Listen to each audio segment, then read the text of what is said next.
I think it's never been easier nor more difficult to access Hollywood than now. Here's why. You can get to anybody at any time. Through Instagram, you can DM them, you can find them on Twitter. Back in the day, if I could have been able to DM Sean Connery, like, are you kidding me? So there's that option to get in, and you can shoot stuff on your iPhone. It is quality enough, right? And the audience doesn't expect perfection. So in that way, you see these incredible content creators. However, there are a gazillion of them. So getting noticed is almost like back in the 40s and 50s when a bunch of actresses and actors came to Hollywood. There's just a boatload of them. How do you get noticed? How do you stand out? How do you take advantage of the opportunity to showcase, to grab attention? And that's what we're in now. We're in the attention game. So people have to learn, how do I showcase this opportunity to grab attention and somehow rise above the others? And I think with creativity now and the ability to edit movies in your home and what have you, it's easier, but then again, you have everybody doing it. So it's really, really hard. I think the main thing, and I guess for better or for worse, people have told me my success is that I'm just me. I was told early on in my career, you can be two things. You can try to be Joe Anchor on television, or you can be yourself. Because at some point on television, in live television, something's gonna go wrong.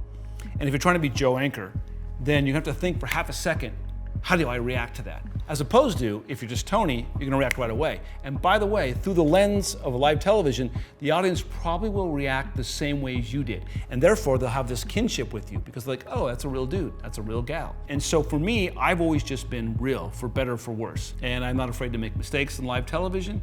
And what's been nice is the research has shown when I was at Fox and other places that people felt like they could have a beer with me. That's a dude I can have a cup of coffee with.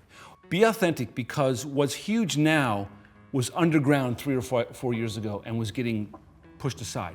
Think about Hamilton. Hamilton was off Broadway, right? And it brought elements that when brought together, I like to say there is the alt mainstream.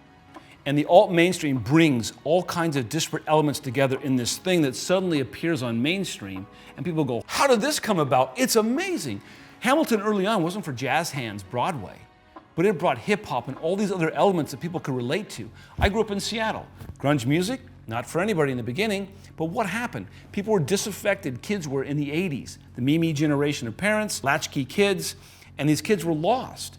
And you had all these hair bands and all this thing, oh, happy, happy, happy, drug, sex, rock and roll. And there are these millions of kids who are like, that's not my world. So you've got Guns N' Roses, you've got Alice in Chains, you have Nirvana, Up Where I Am, all singing about real stuff. Real, authentic stuff. They did it from the mid to late 80s. Nobody gave a crap. But then guess what? It was true to itself and it caught up. So if you're true to yourself, it'll always come in 2 to 3 to 5 years. The next big thing is happening now, but we won't know about it for 3 to 5 years.